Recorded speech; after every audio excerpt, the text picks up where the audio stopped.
السلام کی بات ہے نا، آپ نے فرمایا بخاری شریف کی حدیث ہے یہ بھی 2442 نمبر پہ، المسلم اخو المسلم، حضور نے فرمایا مسلمان مسلمان کا بھائی ہے۔ بھائی کس نے کس کا خیال رکھنا ہے؟ مسلمان نے مسلمان کا خیال رکھنا ہے۔ ہم ایک دوسرے کے بھائی ہیں، لا یظلمہ ولا یظلمہ، نہ وہ ظلم کرے نہ ظلم ہونے دے۔ مسلمان نہ تو ظلم کرتا ہے نہ کسی مسلمان پہ ظلم ہونے دیتا ہے۔ یہ بھی نہیں ہے کہ خود ظلم نہ کرے، لیکن اگر ظلم ہو رہا ہے تو اس پہ بھائی میں نے نہیں بولنا، نہیں، یہ بھی بات نہیں ہے، بلکہ اگر ظلم ہو رہا ہے تو اس کے خلاف بھی آواز اٹھانی ہے۔ اور اگلی بات جو ہم نے اپنے موضوع کے مطابق کرنی ہے، اللہ کے نبی نے فرمایا ومن کان، اسی حدیث میں ومن کان فی حاجت اخی کان اللہ فی حاجتہ، کہ اللہ کے نبی نے فرمایا جو بندہ کسی بھائی کے کام میں لگا رہتا ہے، اللہ تبارک و تعالیٰ اس کے کاموں کو سنوارتا رہتا ہے۔ بندہ مومن کسی مسلمان کا کام سنوار رہا ہے، اس کی مدد کر رہا ہے، جب تک ہم کسی مسلمان کی مدد کرتے رہتے ہیں، اس کے کام میں لگے رہتے ہیں، اللہ کے نبی نے فرمایا اللہ تبارک و تعالیٰ اس مومن کے کام کو سنوارتا رہتا ہے، اس کے بگڑے ہوئے کام بنتے ہیں۔ اور فرمایا ومن فرج عن مسلم قربۃ فرج اللہ عنہ قربۃ من قربات یوم القیامہ، اللہ کے نبی نے فرمایا جو بندہ بھی کسی مجبور آدمی، کسی مصیبت زدہ کو مصیبت کو دور کرتا ہے، کسی مصیبت میں کام آتا ہے، فرج اللہ عنہ قربۃ من قربات یوم القیامہ، قیامت والے دن اللہ تبارک و تعالی بڑی تکلیفوں میں سے کوئی تکلیف اللہ تعالیٰ اس کی دور فرما دے گا۔ جو دنیا میں کسی کا کام آئے گا، قیامت والے دن اللہ تعالیٰ اس بندے کی کسی بڑی مصیبت کو ٹال دے گا۔ جب نفسی نفسی کا عالم ہوگا، ایک ایک نیکی کی لوڑ ہوگی، ایک ایک چیز کی ضرورت ہوگی، تو اللہ کے نبی نے فرمایا آج تم مسلمانوں کے کام آ جاؤ، کل میری رحمت جو ہے وہ تمہارے کام آ جائے گی، میری رحمت تمہارے کام آ جائے گی۔ اور فرمایا ومن ستر مسلما سترہ اللہ یوم القیامہ،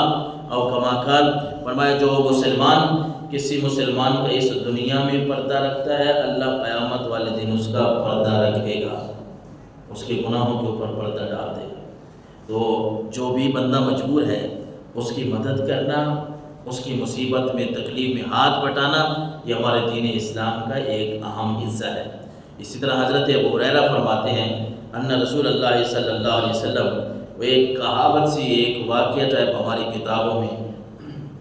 ہمارے بچے پڑھتے ہیں،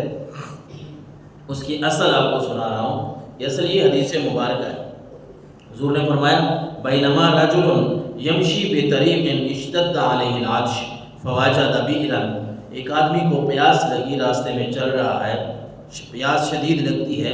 کنواں پاتا ہے، اسے کنواں مل جاتا ہے پانی کا،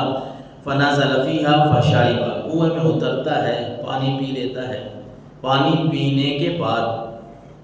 ثم خرج، جب اس کنویں سے باہر نکلتا ہے، اب انسان نے پانی پیا، باہر نکلا، فَإِذَا كَلْبٌ يَلْهَثُ يَأْكُلُ السُّرَى مِنَ الْعَطْشِ، ایک کتے کو دیکھتا ہے جو پیاس کی وجہ سے کیچڑ کے اوپر منہ مار رہا ہے۔ اب یہ مسافر تھا، ایک آدمی جس کو پیاس نے ستایا، پیاس نے ستایا تو اس نے کنویں سے پانی پیا۔ اب جانور ہے، وہ کتا وہ کنویں کے اندر نہیں جا سکتا، باہر کو تھوڑا بہت کیچڑ ہے اس پہ منہ مار رہا ہے۔ اس آدمی کو خیال آیا، وقال الرجل، وہ آدمی کہتا ہے کہ لقد بلغ هذا الكلب من العطش مثل الذي كان بلغ بي، کہتا ہے لگتا ہے جس طرح مجھے پیاس لگی تھی نا، اسی طرح اس کو بھی پیاس لگی ہے۔ جس طرح کنویں میں اترتا ہے، خود پانی پی لیا، ایک جانور کو دیکھا پیاسا ہے بھی کتا، اور کیچڑ پہ منہ مار رہا ہے، فنازل البئر فملا خفو، کنویں میں اتر کر اپنے موزے میں، اپنے جوتے میں پانی بھرتا ہے، ثم امسکہ بفیہ، کنویں میں اترتے ہوئے میں حدیث کے الفاظ پہ غور کر رہا تھا۔ ایک تو وہ کنویں میں ڈول سسٹم ہوتا ہے، لیکن یہاں جو حدیث کے الفاظ ہیں نا، یہ کنویں میں اترنے کے ہیں، کہ اس نے ڈوری سے، رسی سے پانی کھینچا نہیں، بلکہ کنویں میں اترا، کوئی ایسا سسٹم ہوگا کنویں میں اترنے کا؟ جب بندہ کنویں میں اترتا ہے یا اونچی جگہ پہ سے نیچی جگہ جاتا ہے آتا ہے تو ہاتھ تو اس نے سیڑھی ہے یا وہ رسی باندھی ہوئی ہے یا آج کل کے مطابق سریے کی کوئی چیز لگی ہوئی ہے تو پکڑنا ہے،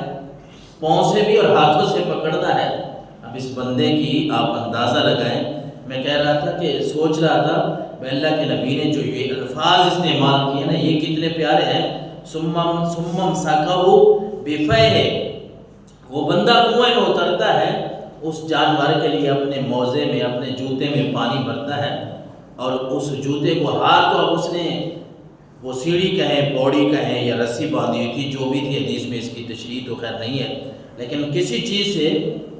اوپر چڑھنا ہے ہاتھوں سے پکڑ کے، تو آپ صلی اللہ علیہ وسلم نے فرمایا کہ اس نے وہ جوتا اپنے منہ سے پکڑ لیا، جس میں اس نے پانی بھرا ہوا تھا وہ اپنے منہ سے وہ پکڑ لیا، باہر آیا،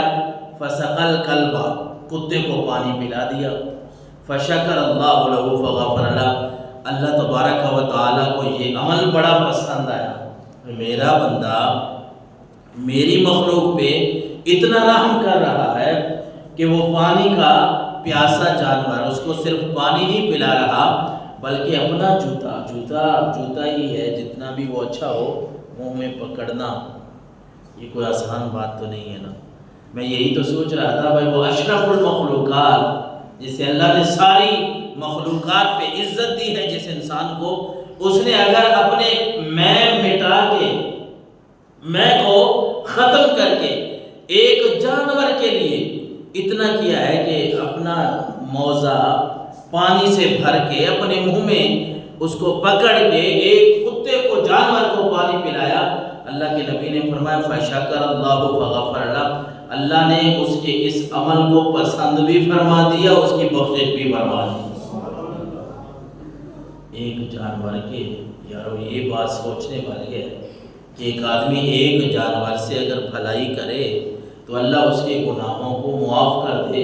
اور بندہ ہو کے مسلمان کی اگر مدد کرے تو اللہ اس کی کیسے نہیں مغفرت فرمائے گا۔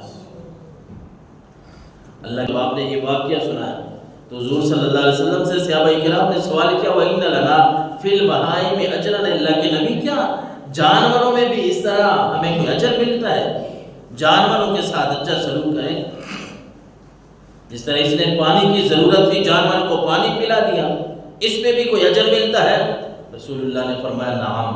فی کل ذات کبد رطبۃ اجر، اے میرے صحابہ جو بھی روح رکھنے والی چیز ہے نا، زندہ چیز ہے، اس کے ساتھ جب ہم بھلائی کریں گے اللہ اس پہ ہمیں اجر عطا فرمائے گا۔ یا ایھا الذین آمنوا